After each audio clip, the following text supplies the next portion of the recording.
Hamas's armed wing, Qassam Brigade, says it's lost contact with members of its groups who have been holding American-Israeli captive Edan Alexander.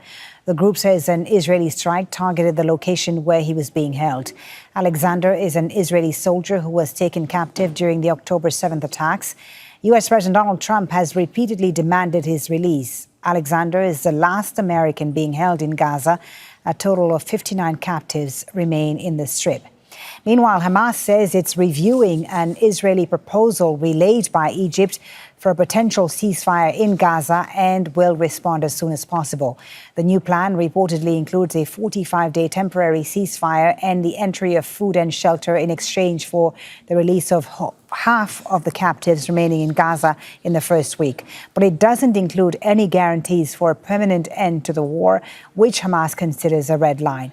The group says any future agreement must include a complete withdrawal of Israeli forces from Gaza and a genuine prisoner exchange deal.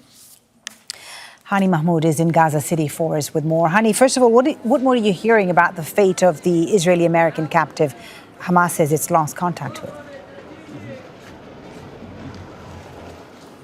Well, Fall, it's not clear now what happened to him as the location that he was held in. Based on the statement published by Qassam Brigade, it was relentlessly bombed. Just think about this. Just 2 weeks ago, Hamas and Qassam Brigade released a video confirming that Edan Alexander, the American-Israeli captive in Gaza, was alive. And that was evidence for him that he's still alive. And just the statement today is very worrying development indeed. And what we're looking at, a Palestinian across the Gaza Strip, do believe unanimously that the American has an interest in releasing this American-Israeli captive from the Gaza Strip. They believe it will help putting more pressure on Netanyahu and his government to speed up the process and come to an agreement. With this statement that is still, it's not clear what happened to him, if he's still alive, if he got killed. It's not clear now. There's no signs of whatsoever as of this moment, apart from that the location that he was held and the guards who were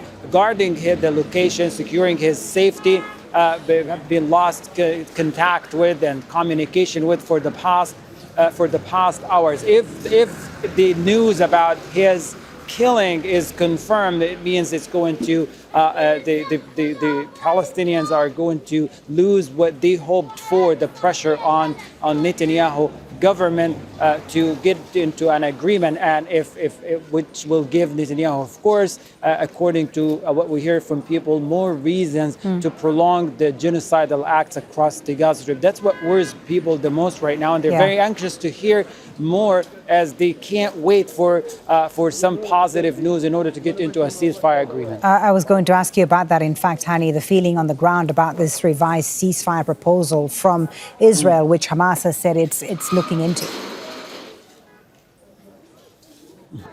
It's very, very cautious at the moment because there are ceasefire talks. People are keeping their ear and on the talks and carry their eyes on the screen, whatever available here to read more on updates on some positive development when it comes to the ceasefire talks. But at the same time, they're keeping an eye, they keep alert across the Strip, trying to stay protected and safe from the unpredictable falling bombs. Just the past 12 hours have been quite difficult. Many people were killed in various airstrikes from Rafah in the south all the way to the northern part of the Strip. At this moment, if you ask any Palestinian across the Gaza Strip, their priorities pretty much have not changed for the past months and since the last ceasefire agreement, the first phase. It's just the end of war, the end of hostile actions on the ground, the unpredictable falling bomb. They want them to stop, but also there are the byproducts of the past months of continuous genocidal acts on the ground, the blockade, the water crisis, the shortage of food, the fact that our people in the streets with no homes, no proper shelters for them. These are the important things, and of course that does not happen as long as the drones are everywhere, the fighter jets are in the skies across the Gaza Strip, the bombs continue to fall. There is no meaningful ceasefire talks or agreement without all of this ending sometime soon. Hani, thank you so much for that. Hani Mahmoud, live for us there in Gaza City. Make sure to subscribe to our channel to get the latest news from Al Jazeera.